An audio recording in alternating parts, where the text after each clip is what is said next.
हम जैसा करते हैं वैसा ही हमें फल मिलता है। विगत लगभग 15-16 दिनों से इसी आशय को लेकर हम चिंतन मनन कर रहे हैं, सोच रहे हैं, लेकिन केवल मात्र चिंतन मनन करने वालों को भी मंजिल नहीं मिलती और केवल मात्र चलने वालों को भी मंजिल नहीं मिलती। यदि दिशा सही ना हो तो वर्तमान में आदमी भाग तो तेजी से रहा है, लेकिन उसको ये मालूम नहीं है कि वो भाग कहाँ रहा है। उसको ये मालूम ही नहीं है कि किधर जाना है। उद्देश्य विहीन यात्रा यात्रा नहीं, भटकन है। उद्देश्य से रहित यदि कोई यात्रा है तो वो यात्रा नहीं है, वो भटकन है। हम नदी पर जाना चाहते हैं और बाजार की ओर हमारे कदम बढ़ रहे हैं, 3 काल में नदी की ओर पहुंच नहीं पाएंगे। नदी की ओर जाने के लिए आचार्य भगवान बार बार कहते हैं, आचार्य श्री जी, कि जिस ओर अभी आप लोगों का मुख है उधर पीठ कर लो।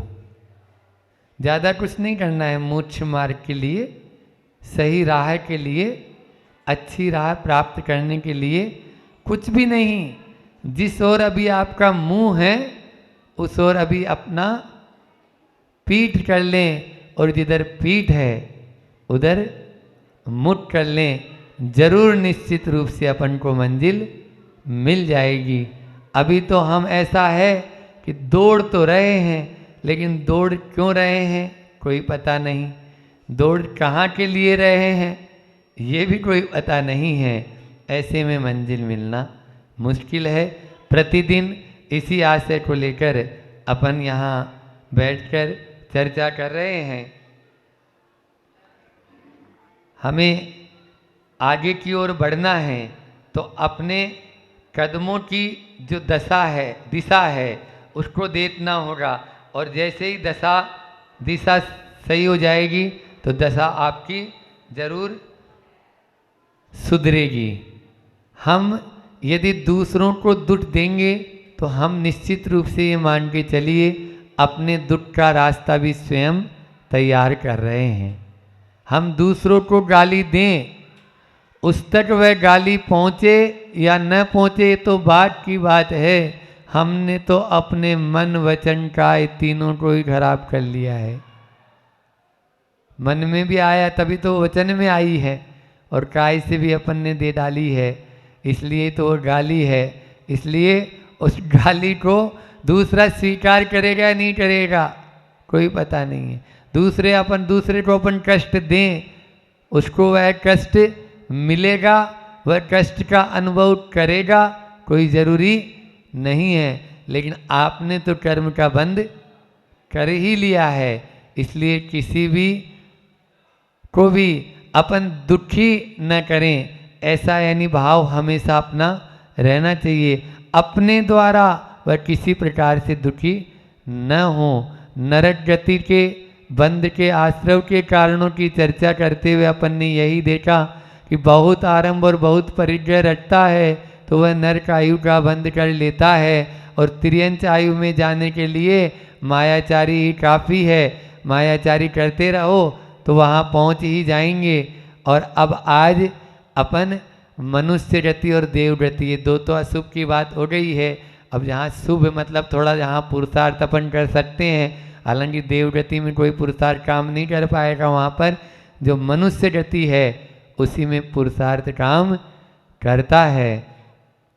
तिर्यंच गति और मनुष्य गति अभी जीवकांड जी पढ़ रहे हैं, वहाँ पर भी है। ये जंक्शन है, चारों तरफ के रास्ते खुले हैं, हर तरफ की ट्रेनें, केवल मंडी बामोरा नहीं है, ये बीना है, बीना में जैसे जंक्शन है, हर तरफ से ट्रेनें आती और जाती है, वैसा है यहाँ पर।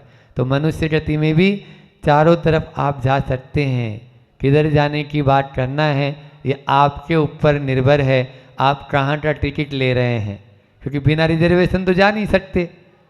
और हमारे यहाँ भी रिजर्वेशन की व्यवस्था है, तो आप वही रिजर्वेशन कर रहे हैं। अपन आगम में भी वही रिजर्वेशन की बात है। इसलिए यहाँ पर आचार्य उमा स्वामी महाराज कह रहे हैं, अल्पारंभ परिग्रत्वम मानुषस्य, और दूसरा सूत्र और दे रहे हैं, स्वभाव मार्धवम च। ये 2 सूत्रों में मनुष्य आयु के आश्रमों की बात कह दी। इतने ही कारण नहीं है, अन्य और भी कारण हो सकते और होते हैं, वो भी बताएंगे, लेकिन मुख्य रूप से इनकी बहुलता है। आप अल्प आरंभ और अल्प परिचय रखेंगे तो मनुष्य आयु का बंध कर पाएंगे, और जो स्वभाव से मृदुता रहती है, सरलता रहती है, वो मनुष्य आयु का बंध करेंगे, मनुष्य गति में जाएंगे। आरंभ और परिचय की परिभाषा हमने बताई थी, कोई बताएगा? रोज एक तरफा प्रवचन होता है, आज 2 तरफा कर लेते हैं, जैसे महाराज जी पूछते हैं। बोलो, बहु आरंभ और बहु परिचय में बताई थी हमने परिभाषा। तो आरंभ किसे कहते हैं और परिचय किसे कहते हैं, ये दोनों परिभाषा भी तो हमने बताई। हाँ, प्रवचन में क्या होता है, केवल इस कान से सुन लेते हैं, उससे तो वो असर नहीं पड़ेगा। आरंभ का मतलब बताया था, कोई बताएगा? हाँ हाँ, तो उसकी परिभाषा क्या थी? ये तो सही है पंचसुना के लिए तो। हाँ, पाप की क्रियाओं को आरंभ क्या कहा गया है। जिन क्रियाओं में पाप होता है वो सब आरंभ कहलाता है। और ममत्व भाव को परिजय कहा, मूर्छा परिजय, इतना सा तत्वार सूत्र में कहा है। ठीक है ना? तो इस तरह से पाप की क्रियाओं से बचना। अब वो अल्प आरंभ और अल्प परिचय की बात करना है कि जिस कार्य को, देखो बिना किए तो नहीं चलेगा, है ना? आप घर गृहस्थी में रहते हैं तो घर गृहस्थी में ऐसा नहीं है कि सब कुछ छोड़ छाड़ के बैठ जाएं, तो फिर कौन देगा? कोई नहीं देगा। एक दिन खिला देगा, एक दिन तो पई और दूसरे दिन पावना, पहले दिन पावना और दूसरे दिन पई और तीसरे दिन आपके यहाँ उसके यहाँ गए तो आपकी गई क्या इज्जत। इसलिए अपन को बच के रहना है। स्वयं कमाएंगे खाएंगे तभी होगा, लेकिन किस तरह से हम अपन को घर गृहस्थी के काम करते हुए भी अल्प आरंभ में अपना काम चल जाए, अल्प परिचय में अपना काम चल जाए। लेकिन हमारा क्या होता है, पेट तो भर जाता है लेकिन पेटी कभी नहीं भरेगी। वो तो आप उसमें जितना डालते जाएंगे वह उतना ही बड़ी होती चली जाती है। पहले 11,000 की बोली भी लेते थे तो ऐसा लगता था अरे बहुत बड़ी बोली हो गई। अब 1 लाख की भी ले लेते हैं तो भी कमी है, लेकिन अभी भी वो बड़ी नजर आती है आपकी नजरों में। ठीक है ना? इसलिए तो पेट तो भर सकता है। अच्छा, मनोज जी बैठे हैं, पेटी कभी भी नहीं भर सकता है। देखो ये संतोषी प्राणी है सिलवानी में, अपने आप जो है यानी जहाँ जरूरत है वहाँ पर साधुओं की सेवा में काम चल रहा है। ऐसा नहीं काम रुकते हैं, सबके चल रहे हैं, कोई जाके थोड़ी देखना है वहाँ पर। लेकिन साधु संत जहाँ हैं वहाँ हम तो उनका बिहार खाएंगे, उनकी सेवा में रहेंगे। जबकि घर में भी बहुत सारी जिम्मेदारियां सबकी रहती है, लेकिन संतोषी प्राणी सदा सुखी। जो संतोष रखेगा ना, संतोष धर्म का मूल है, सुख का मूल है। चाहते तो हैं महाराज जी सुख का फार्मूला बता दो, सुख के कोई फंडा बता दो, सुख का कोई महाराज जी मंत्र दे दो। मंत्र यही है, सुख का मूल संतोष। अब संतोष है तो वह अगर फटे हाल भी है तो सुखी है, और अन्यथा वो रत्नों के ढेर के बीच में भी है, चारों तरफ रत्न है और उसके बीच में भी है, टॉयलेट में हीरे जड़ा रखे हैं। कौन ने? कौन ने? कुवैत में नहीं, भारत वालों ने जड़ा रखे हैं। रिलायंस ग्रुप के जो मालिक हैं अंबानी, हाँ, इसीलिए तो वो लेकिन फिर भी अभी भी नाम तो जियो है, लेकिन जियो का काम नहीं है। वो हमेशा ये देखता है कहीं मेरा नंबर जो टॉप 10 है भारतवर्ष के, उसमें से कहीं गायब नहीं हो जाए, या उसमें भी पहले पे आने की कोशिश कर रहा हूँ कि पहले पे पहुँच जाऊँ। ये संतोष नहीं है, ये तो असंतोष है। और ये असंतोष ही हमारे तृष्णा की खाई खूब भरी, पर रिक्त रही वह रिक्त रही। अभी अभी पूजा की आचार्य श्री की, आप लोगों ने क्या बोला था उसमें? बोलो, फल चढ़ाया था तो। हाँ, देखो बच्चों को भी याद है कि भोगों को इतना भोगा कि खुद को ही भोग बना डाला। ये सब क्या है?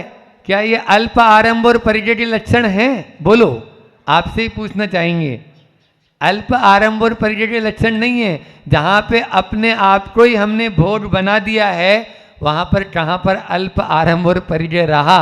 वहाँ तो सारा का सारा ही हमने बहु आरंभ और बहु परिचय की बात कर रहे हैं। और बहु आरंभ और बहुत परिचय की बात जो करता है वो कहाँ जाएगा? नरकायु, नरकायु के बन कर रहा है वो। तो इसलिए हमने ये मनुष्य जीवन पाया है। देखो, एक बात और चिंतन किया करो कि अपन ने ये मनुष्य भाव पाया है। अभी तो अपन मनुष्य पर्याय में है ना, भले ही अपन अभी कुछ भी कर रहे हैं, अभी अपन जो भी मायाचारी भी कर रहे हैं या और भी यानी सारा कर रहे हैं, लेकिन ये जो मनुष्य पर्याय पाई है, इसका कारण क्या है? अल्प आरंभ, अल्प परिचय और स्वभाव मार्दवम च। तो अपन पहले तो ऐसे रहे होंगे, पहले ऐसे भाव किए होंगे, तभी तो आज यहाँ पहुँचे अपन। पहले अपन ने अल्प आरंभ और अल्प परिचय रखा होगा, तभी तो आज अपन को मनुष्य पर्याय मिली। आचार्य भगवान कह रहे हैं ना, उनकी बात पे विश्वास है ना, तो विश्वास करो, है ना। और पहले अपन सरल होंगे, पहले अपने में बहुत रिजुता होगी, अपने कुटिल परिणाम नहीं रहे होंगे, तभी ही अपन ने आज ये मनुष्य पर्याय पाई।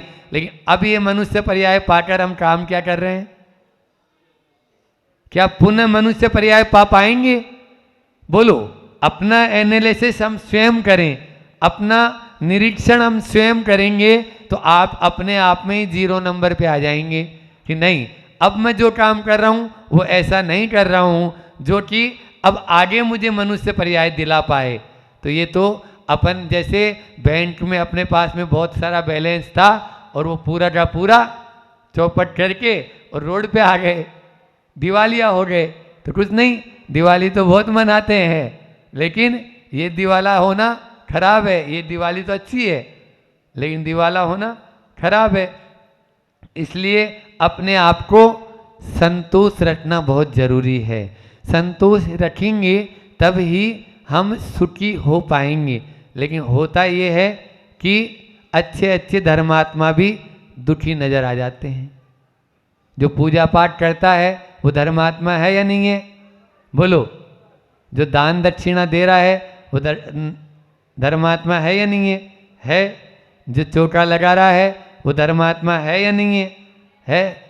लेकिन उनके इते तो पहले ही दिन चले गए महाराज जी, और हम 5 दिन से चोटा लगा रहे हैं, सो हमारे इते नहीं आए। होता है कि नहीं होता है? अब वो दुखी हो रहा है। तो ये क्या हो रहा है? ये दुखी होने का कारण क्या है? उसका अपना असंतोष अपने भीतर में। यदि मान लीजिए वो संतोष हो जाए उसको कि नहीं नहीं अपने यहाँ भी होंगे, उतने उनके यहाँ हो गए, कोई बात नहीं। लेकिन हमारा क्या होता है? दूसरे को देखकर जो दूसरे का सुख है वो हमारे से नहीं देखा जाता। हमारे यहाँ नहीं हुआ कोई बात नहीं, लेकिन उनके इतने भी ना हो तब तो बराबर है। पड़ोस में आ गए, उनके यहाँ तो बस ये समझ, हम देख रहे हैं ना यहाँ पे, तो ये गड़बड़ हो जाता है।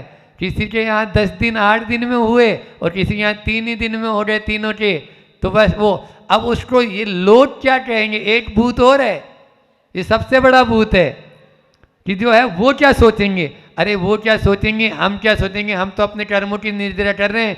3 दिन में जिसने चोटा लगाया और 3 दिन में बंद कर दिया उसने, उसकी कर्मों की निर्जरा ज़्यादा हुई, या जिसने 8 दिन शुद्ध भोजन किया उसकी कर्मों की निर्जरा ज़्यादा हुई? बोलो, आपसे ही पूछ रहा हूँ। उसने आज 8 दिन 10 दिन शुद्ध भोजन किया तो ये आपको अवसर प्राप्त हो रहा है। और ये लोग तो जहाँ दूसरी जगह जाके लगाते हैं, वहाँ आप लोग तो अपने गांव में हैं, तो फिर ऐसा क्यों सोचते हो? और दूसरे के द्वारा कहने से हमारा क्या, यानी पुण्य और पाप हमें मिल रहा है क्या? उसके द्वारा हमारे पुण्य पाप क्या निर्भर नहीं है, हमारा अपने ऊपर है, हमारा अपने परिणामों पर है, हमारा अपने भावों पर है। इसलिए अपने भावों के जिम्मेदार हम स्वयं खुद हैं।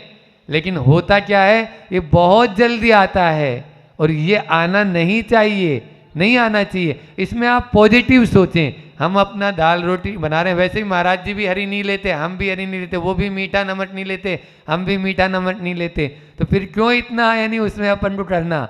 अपन को कुछ नहीं, थोड़ा बहुत अपना बना लिया, आ गए तो ठीक। देखो संजीव भी हंस रहे हैं क्योंकि उनके यहाँ अनायास महाराज पहुँच चले जाते हैं। तो इसलिए ये होना चाहिए, यही होना चाहिए। घर घर में पहले जैसे चतुर्काल में होता था, वैसे ये बुंदेलखंड का बिल्कुल सेंटर में बैठे हैं हम लोग, तो यहाँ तो ऐसा होना ही चाहिए। है यहाँ पर भी बहुत सारे व्रती तैयार हो रहे हैं और उन व्रतियों के माध्यम से अब प्रतिदिन उनके यहाँ शुद्ध भोजन बनता है। उनको कोई चिंता नहीं, आ जाए महाराज तो ठीक, नहीं आए तो कोई बात नहीं, हम अपना स्वयं उसमें, हमें भी दोष नहीं लगेगा। सुनो एक बात और बताएं, हमें भी दोष नहीं लगेगा और आपको भी दोष नहीं लगेगा, क्योंकि 11 प्रतिमाधारी होता है ना, उसका उद्दिष्ट त्याग होता है। मतलब उनके उद्देश्य से वो भोजन नहीं बनता है, न वो अपने उद्देश्य से बनवाएंगे कहकर, और न उनके उद्देश्य से वो भोजन बनेगा। समझ में आ रहा है? तो जब छुल्लक के लिए ये बताया, एलक के लिए बताया है, तो साधु के लिए तो होना ही नहीं चाहिए। ये दूसरों को बोलने का अवसर अपन को देना ही नहीं है, अपने यहाँ होता भी नहीं है। साधु के लिए तैयार नहीं हो रहा है वो, तो आप अपने लिए तैयार कर रहे हैं, ठीक है ना? साधु आ जाए तो ठीक है, ये उद्देश्य बनाकर व्यवस्था मत बनाओ, इसको ओपन अपने सबके लिए है, तो सब अपना करें जिनको करना है। वो अब यहाँ पे तो बहुत अच्छे से चल ही रहा है, आपके यहाँ हम तो देख ही रहे हैं 4 महीने में, ऐसा नहीं है कि चोटे, लेकिन फिर भी एक दूसरे को देखकर, दूसरे के सुख को देखकर कभी भी दुखी मत हो। अपनी ट्यूबलाइट की स्विच अपने हाथ में रखो, दूसरे के हाथ में मत दो। दूसरों ने जलाई तो हम जल गए, दूसरों ने बुझाई तो हम बुझ गए, ऐसा नहीं। हमारी स्विच हमारे हाथ में रहेगी, जब हम चाहेंगे तब जलेंगे और जब हम चाहेंगे तब बुझाएंगे। ये होगा तब तो निश्चित रूप से हम आगे बढ़ जाएंगे। समय अपनी गति से बढ़ रहा है। और भी कारणों को मैं बता देता हूँ, बहुत ही सरल सरल कारण हैं। मनुष्य जन्म में कैसे कैसे परिणाम चाहिए जिनके द्वारा मनुष्य आयु का आश्रव होता है। सरल स्वभावी, जैसे अभी मैंने बोला स्वभाव मार्दवम च, है ना? ये क्या है?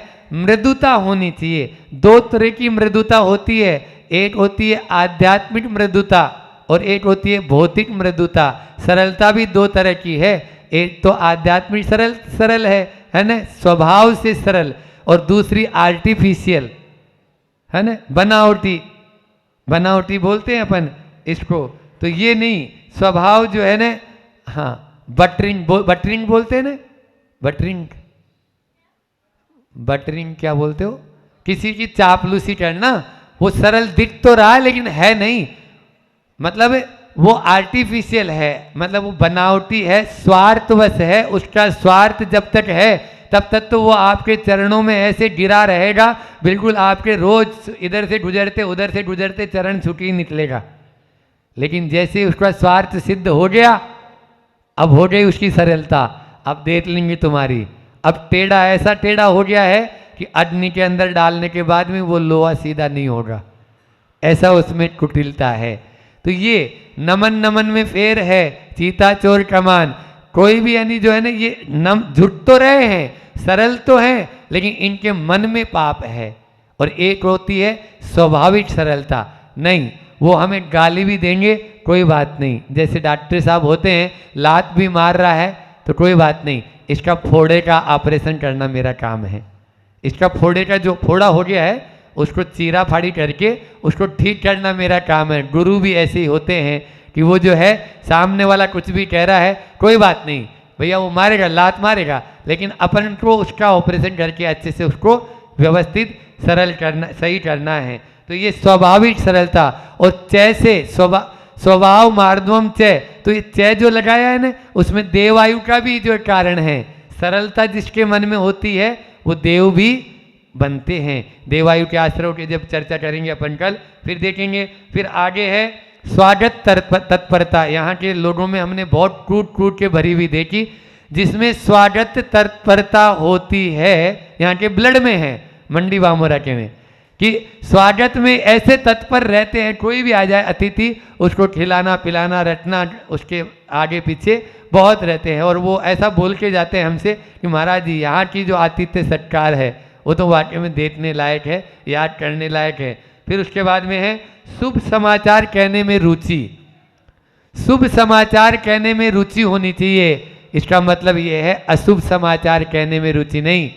हम क्या करते हैं, अशुभ समाचार तो ऐसे फैलाएंगे जैसे बिल्कुल ऐसा हो गया महाराज जी, अभी अभी बस ऐसा देखा हमने वहाँ पर, ऐसा हो गया है, आप जल्दी देखो। तो ये जो अशुभ समाचार व्हाट्सएप में यही होता रहता है। आप देखो गलत समाचार जल्दी फैल जाएगा, आग की तरह फैला देते हैं, लेकिन शुभ समाचार फैलाने में किसी की रुचि नहीं है। मैं कहता हूँ व्हाट्सएप का उपयोग करो, लेकिन अच्छे समाचार फैलाने में उपयोग करो, गलत समाचार फैलाने में उपयोग मत करो। फिर है लोक यात्रा अनुग्रह है। लोक यात्रा अनुग्रह का मतलब है कि जो लोग हैं, जो यात्रा जो करते हैं, उनका यानी जो है ना, उनकी सेवा शुश्रूषा करना। जो यात्रा करने जा रहे हैं उनकी व्यवस्था बना देना। जो आ रहे हैं, जैसे अभी यहाँ पर भी तीर्थयात्री आते हैं, आप उनको आगे का रास्ता बता देते हैं, आने इधर से जाएंगे तो पठारी है, इधर जाएंगे तो सिरोज है, इस तरफ विदिशा है, आपको यहाँ भी महाराज जी हैं, हम गाड़ी घोड़ा कर देते हैं, आपके लिए व्यवस्था बना देते हैं। यहाँ के लोग करते हैं ये व्यवस्था, तो ये हो जाता है। फिर उसके बाद में दानशीलता। ये दानशीलता भी हमारा जो है लक्षण होना चाहिए। अपना समय हो रहा है, हाइकू लेकर एक अपनी वाणी को विराम देंगे। जितना चाहो, आचार्य श्री का हाइकू, बहुत प्रिय हाइकू आचार्य श्री का। जितना चाहो, जो चाहो, जब चाहो, क्यों कभी मिला, क्यों कभी मिला, या क्या कभी मिला, दोनों चलेगा। जितना चाहो, जो चाहो, जब चाहो, क्यों कभी मिला, फिर क्यों भाग रहे हो, फिर क्यों भाग रहे हो। अल्प आरंभ परिग्रह मनुष्य से, अल्प आरंभ और अल्प परिग्रह रखें, तभी हम मनुष्य आयु का फिर से बन कर पाएंगे, और फिर से हम मनुष्य बने, मुनि बने, और मोक्ष को प्राप्त कर लें। इन्हीं भावनाओं के साथ में मैं अपनी वाणी को विराम देता हूँ। बोली अहिंसा परमो धर्म की। आचार्य गुरु और विद्यासागर जी महामुनि राज। आत्म के अहित विषय कषाय, कषाय पर चर्चा चल रही थी। कल 8वां प्रवचन अपना उसमें हुआ था, पहले उसको अपन थोड़ा सा देख लें। कल की विशेष बात थी, क्रोध के विवश जीव हाथ को भी दुष्ट बनने की प्रेरणा देता है।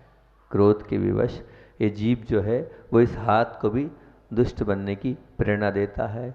दूसरी बात, दूसरी चीज़ हमने बोली थी, जब क्रोध रूपी कैंसर लग जाता है तो निश्चित रूप से आवेश रूपी कीटाणु उसमें रहते ही रहते हैं।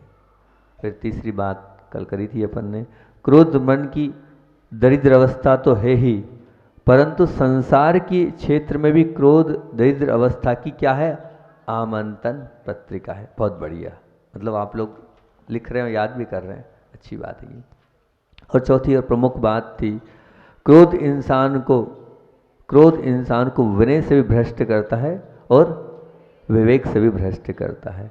और अंतिम बात थी, तुम्हें यदि गुण से भ्रष्ट नहीं होना है तो विनय को पकड़े रखना है, और मार्ग से भ्रष्ट नहीं होना है तो विवेक को अपने जीवन में हाजिर रखना। यहाँ तक अपनी बात हुई थी, आगे अपन चलते हैं। आज प्रारंभ करते हैं। संपत्ति बढ़े पर सद्बुद्धि ना हो तो क्या होगा। संपत्ति तो अपार बढ़ रही है, दिन दुगनी रात चौगनी संपत्ति बढ़े जा रही है, और अगर बुद्धि नहीं है तो क्या होगा। विचार करना, प्रश्न रखते जा रहा हूं आपके सामने में। शक्ति बढ़े, खूब शक्ति बढ़ रही है, ताकत बढ़ रही है, बलवान आप बनते जा रहे हैं, परंतु विवेक ना हो तो क्या होगा। शक्ति तो खूब है, अपार है, आपके साथ भी बहुत सारे लोग खड़े हैं, पर विवेक ना हो आपके पास तो क्या होगा। रूप मिले, सुंदर मिले, पर उसमें सील की सुगंध ना हो तो क्या होगा। रूप तो बहुत सुंदर है आपका, बहुत सुंदर दिखते हैं आप, पर आपके इस रूप के पीछे वो जो सील है उसकी सुगंध ना हो तो उस रूप का क्या होगा। आप खुद विचार करना। सबका उत्तर तो ये होगा, कोई महत्व नहीं। सील के बिना उस रूप का कोई महत्व नहीं। वो शक्ति तो है पर विवेक नहीं तो कोई मतलब नहीं, यही बात आप बोलेंगे।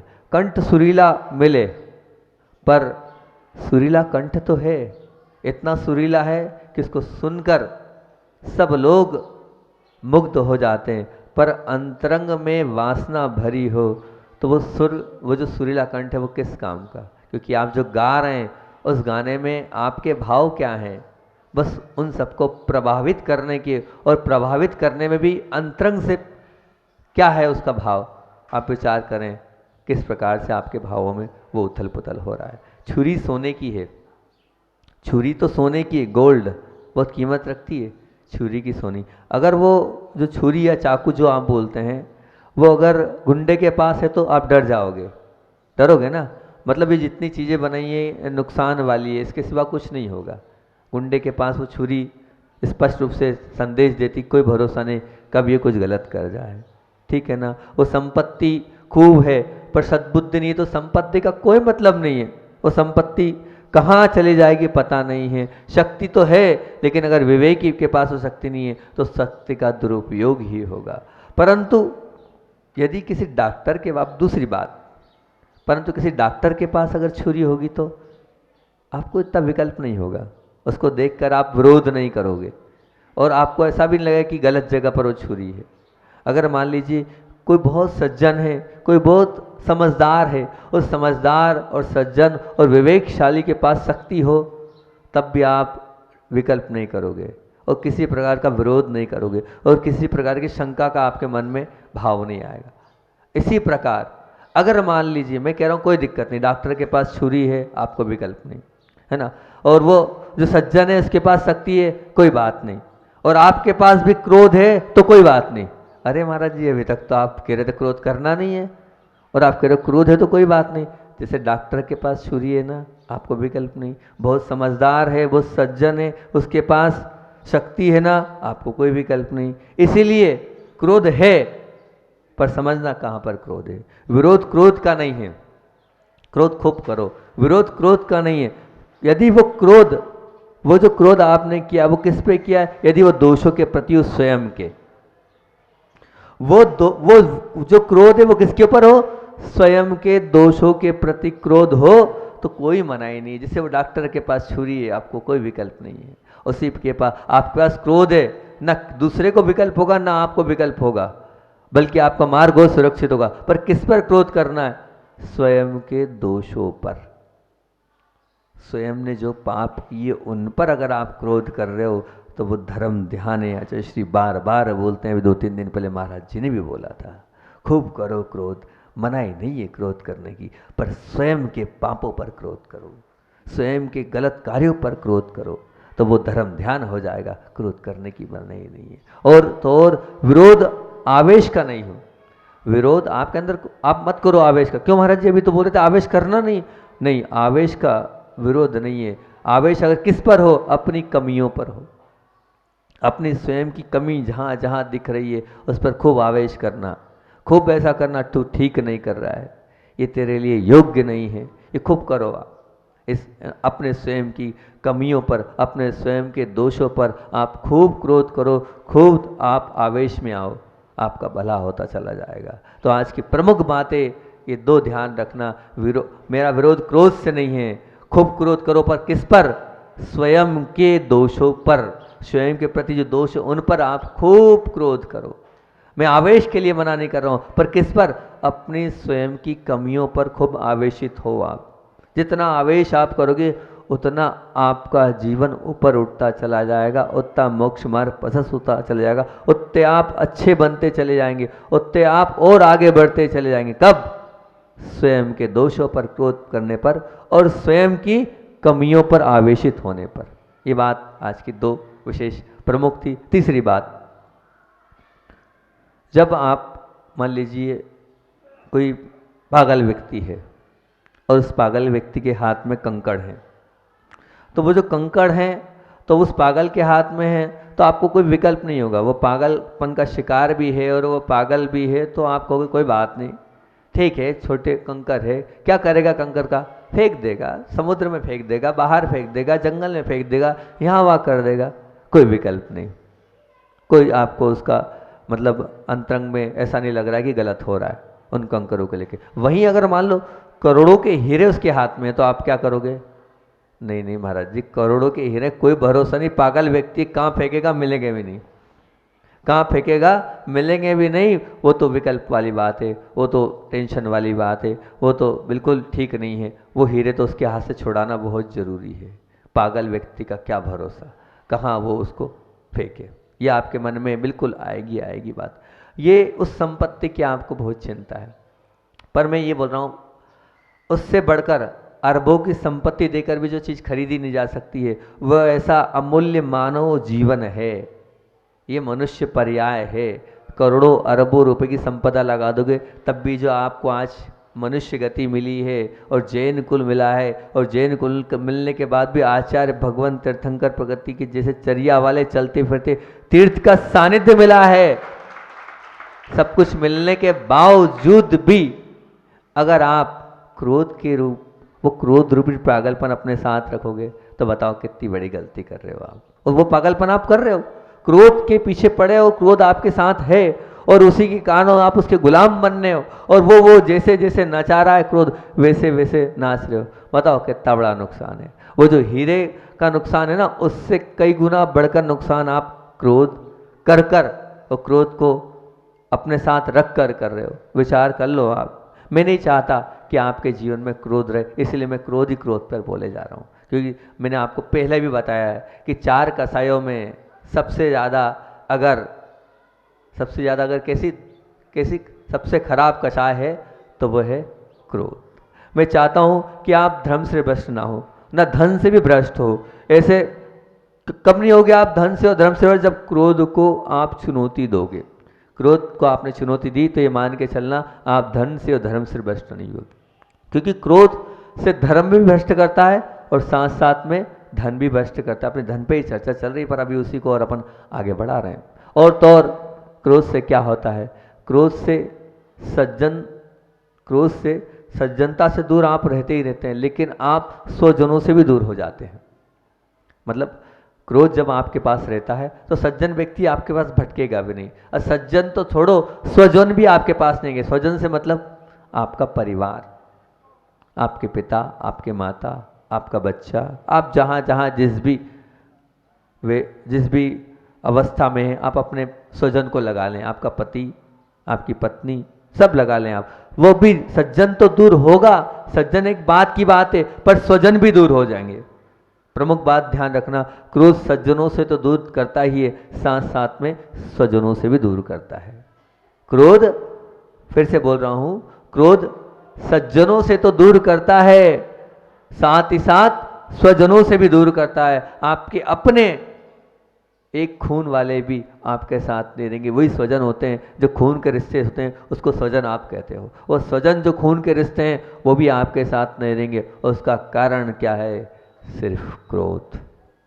क्रोध मन को तो बिगाड़ता है, साथ ही साथ शरीर को भी बिगाड़ता है। मन तो जिसका भी क्रोध करता है उसका मन तो बिगड़ना ही, बिगड़ेगा ही। और ध्यान रखना, उसके साथ साथ क्या, शरीर भी बिगड़ता है। क्रोध आपके मन और शरीर दोनों को सर्वनाश कर रहा है, फिर भी आप क्रोध के साथ मित्रता कर रहे हैं। क्रोध परलोक तो बिगाड़ता है, परलोक तो बिगाड़ता ही है, क्योंकि आने वाले समय उस क्रोध का परिणाम आप जानते हो।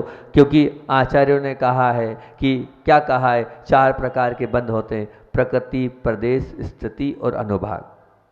प्रकृति प्रदेश का इतना महत्व नहीं है, स्थिति और अनुभाग का मतलब कर्म की कितनी स्थिति में आपने बांधा है और कर्म का फल कितना मिलेगा उसको कहते हैं अनुभाग।